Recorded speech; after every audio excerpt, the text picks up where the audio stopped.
Hello dear students, welcome back. I am Sharda Lande. Students, in our previous lecture, we study our fourth chapter Your Own Book of Science. In our previous lecture, you study about the experiments. Your own book of science means when you are going to do any project or any experiment, that time what to do you? That time you have to make a record. That's why which experiment you do it, if sometime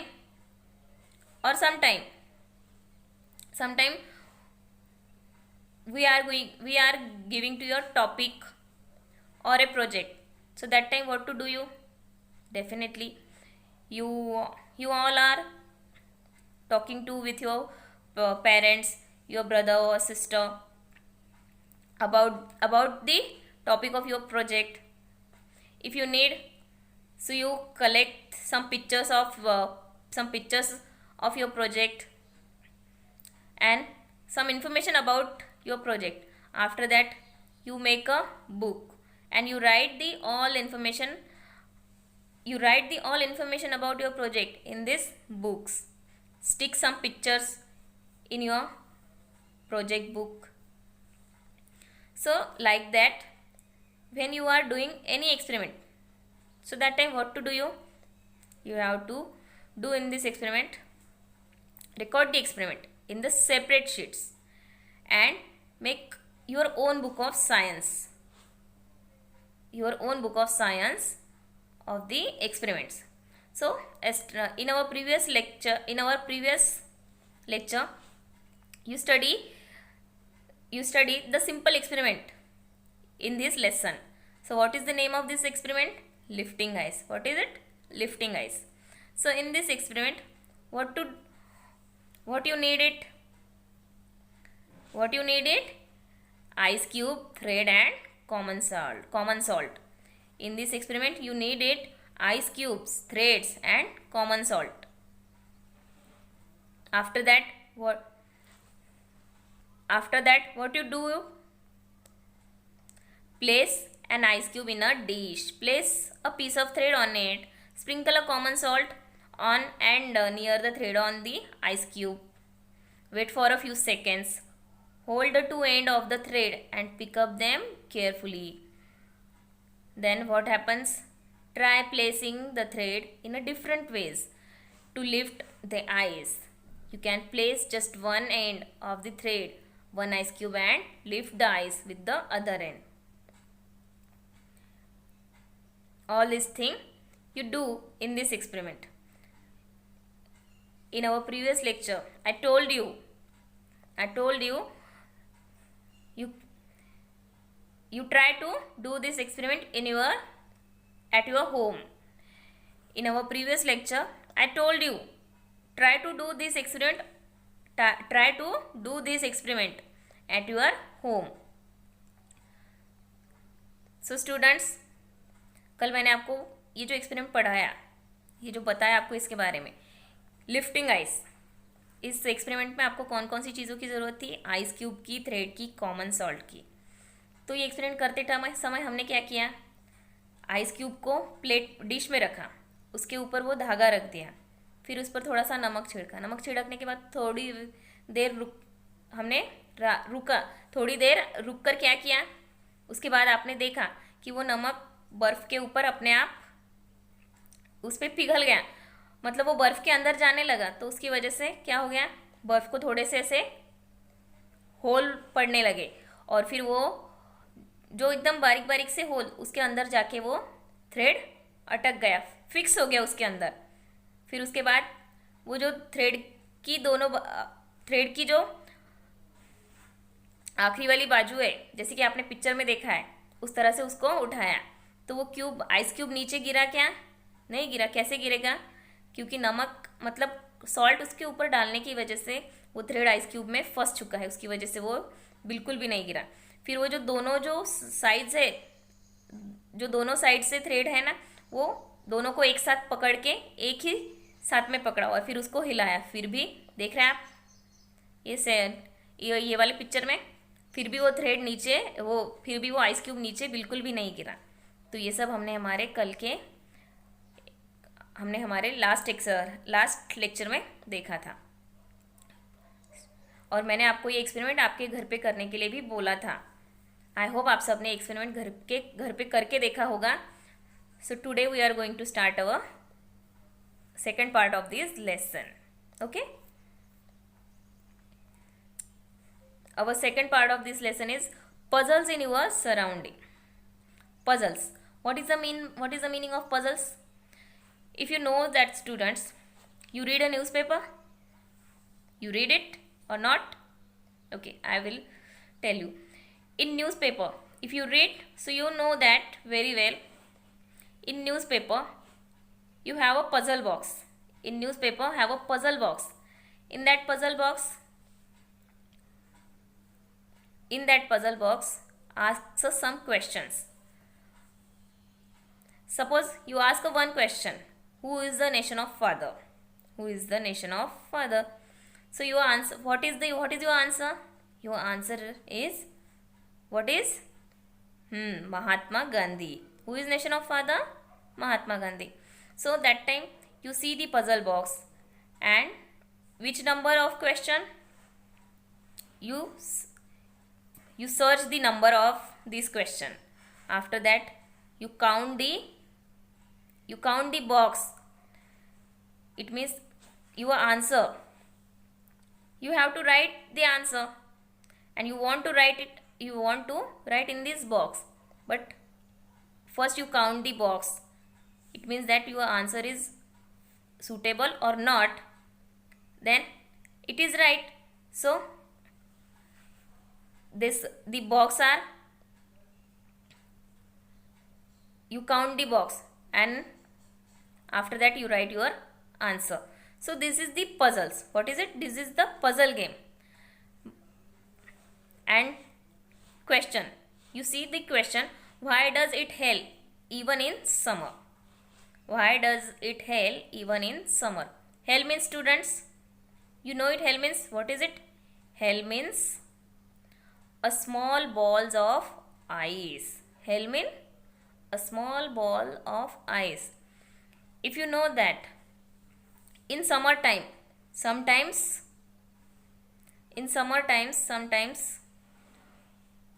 you study in this lesson.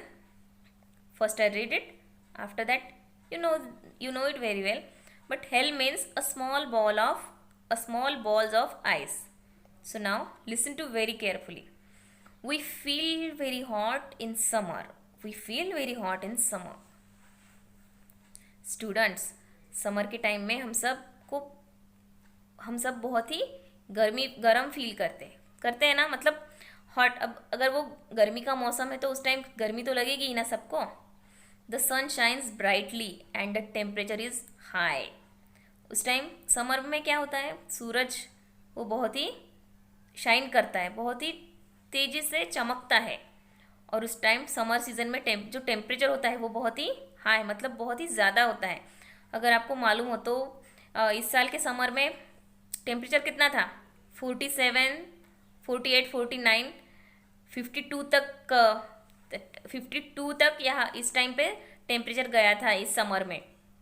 And then suddenly there are clouds in the sky. जैसे मतलब क्या होता है ना, जैसे जैसे temperature high हो जाता है तो आपको बहुत ही ज़्यादा गर्मी होने लगती है. तो समर में क्या होता है, सभी के घर में कूलर लगाए जाते हैं, मालूम है ना आपको. We feel very hot in summer. The sun shines brightly and temperature is high. And then suddenly there are clouds in the sky and it starts raining. Not just water but even a small ball of ice. We say it has started hailing. The small balls of ice are called hailstone. Why does it hail in the hot summer season? We feel very hot in summer. It means, students, we are feeling very hot in summer time and sun shines very brightly in the sky. Summer season में क्या होता है ना, बहुत ही ज़्यादा गर्मी होती है, और जो सूरज होता है ना वो आसमान में बहुत ही ज़्यादा चमकता है, और उस टाइम जो टेम्परेचर होता है ना वो बहुत ही ज़्यादा हाई होता है। और सडनली क्या होता है, मतलब एकदम से आसमान में क्या होता है ना, क्लाउड्स क्लाउड्स जमने लगते हैं। और जैसे ही हम सबको आसमान में जब क्लाउड्स नज़र आते हैं तो हम क्या सोचते हैं, सबके माइंड में क्या क्या ख्याल आता है कि अगर अभी आसमान में क्लाउड्स जम गए हैं तो इट मीन्स क्या है, अभी बारिश होने वाली है। क्या है, अभी बारिश होने वाली, सबको ऐसा लगता है और वैसा ही होता है। बट ये जो समर सीजन में जो बारिश होती है, अभी बारिश का मौसम कब से चालू होता है, बारिश मतलब जो रेनी सीजन है वो जून महीने से स्टार्ट होता है। कब, जून महीने से। But in summer, when in summer started raining, we are calling it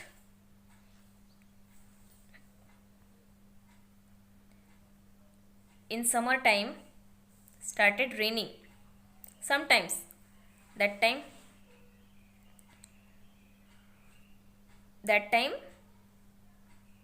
there are clouds in the sky and started raining in summertime. In summertime started raining, and not just a water but even a small ball of ice. Rainy season में क्या होता है, जो बारिश होती है ना तो सिर्फ मतलब पानी गिरता है। बट जो समर सीजन में जो बारिश होती है, समर सीजन में जब बारिश होती है तो उस टाइम सिर्फ बारिश नहीं होती, कभी कभार आपको अगर मालूम हो तो आसमान से स्मॉल बॉल्स ऑफ आइस मतलब बर्फ के छोटे छोटे टुकड़े भी ज़मीन पे गिरते हैं, और हम उसको क्या बोलेंगे, we say it has started raining. We say it has started raining. Started hailing. Sorry. We say it has started hailing. Hail means, अगर हिंदी में आपको मालूम हो तो उसको, नॉट हिंदी, इन मराठी उसको बोला जाता है गार। क्या बोला जाता है, गार। हेल मीन्स गार, बर्फ का टुकड़ा जो आसमान से गिरता है उसको इंग्लिश में हेल बोला जाता है और मराठी में उसको गार बोला जाता है। सो स्टूडेंट्स, वी से इट हैज स्टार्टिंग हेलिंग, मतलब वो जो गार होती है, जो बारिश वो गिरने वाली होती है, the small ball of ice are called hailstone, और हम उसको क्या बोलते हैं, hailstones. Why does it hail in the hot summer season, summer season में ये हेल्स क्यों गिरते हैं, Why does it hail in the hot summer season? किसी को आइडिया है? No one idea. Okay. As we move up from the land, the temperature begins to fall. As we move up from the land, the temperature begins to fall up in the sky. It is a very cold, even the hot season. You know that there are water particles in the clouds that we see in the sky. Very high up in the sky, the water particles in the clouds turn into little bits of ice. As we move up from the land, मतलब हम सब जब ज़मीन पे चलते हैं students, the temperature begins fall. अब summer season में हम सबको मालूम है जो जितनी गर्मी होती है उससे क्या होता है स्टूडेंट्स, टेम्परेचर जो होता है ना वो बहुत ही ज़्यादा हाई होता है, मतलब बहुत ही ज़्यादा टेम्परेचर हो जाता है, 47, 48, 49, 51, 52। और उस वजह से क्या होता है, ज़मीन पे गर्मी फैलती है, सूरज ज़्यादा गर्मी छोड़ने लगता है। हॉट समर सीजन में सूरज की गर्मी बढ़ती है और वो हमारी ज़मीन पे फैलने लगती है, और उससे क्या होता है, ज़मीन पे जो ठंडा हुआ फैला हुआ होता है, जो ठंड होती है वो अपने आप हवा के बहाव में वो आसमान तक पहुंच जाती है, और फिर क्या होता है, आकाश में अपने आप क्लाउड्स जमने लगते हैं। और ज़मीन पे क्या होता है, टेम्परेचर बहुत ही ज़्यादा हाई हो जाता है, but in the sky very cold. In the sky what happen, it is very cold even the hot season. और आसमान में गर्मी के मौसम में भी फिर क्या होता है, बहुत ही ज़्यादा ठंडा बहुत ही ज़्यादा ठंडा टेम्परेचर हो जाता है फिर वहाँ पे। It is a very cold even the hot season, गर्मी के मौसम में भी फिर आसमान में ठंड ठंड फैल जाती है, you know that there are water particles, तो हम उसको क्या बोलेंगे students, there are water particles. मतलब वो जो आसमान में जो ठंड फैल जाती है वो पानी का ही एक छोटा, वो पानी का ही हिस्सा होता है। In the sky, in the clouds that we see in the sky, और हमें वो पानी, वो जो वाटर पार्टिकल्स है वो हमें कैसे दिखते हैं, क्लाउड्स दिखते हैं। फिर हमें आसमान में जो क्लाउड्स नज़र आते हैं वो क्लाउड्स ही एक्चुअल में वाटर पार्टिकल्स होते हैं। We see in the sky very high up in the sky, और जो क्लाउड्स होते हैं वो आसमान में बहुत ही ऊंचाई पे होते हैं।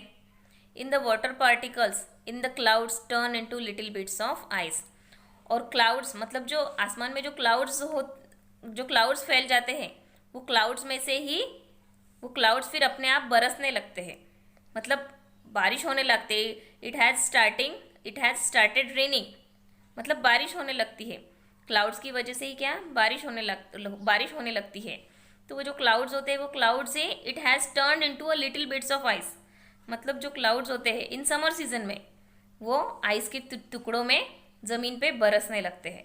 तो उसी को हम हेलस्टोन्स बोलेंगे, उसी को हम क्या बोलेंगे, हेलस्टोन्स।